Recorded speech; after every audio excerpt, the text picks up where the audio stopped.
I often use the serial USB TTL CH340 adapter to view the input-output port data not only from Arduino. But in Arduino or other devices, this is uncomfortable, because sometimes devices display some data with special characters.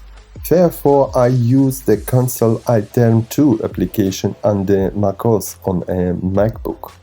To configure the output of data from the USB TTL adapter to the console interface, you need to find the name of your device in the system and then connect it with command, where 115/200 is the speed of communication with your serial USB TTL adapter.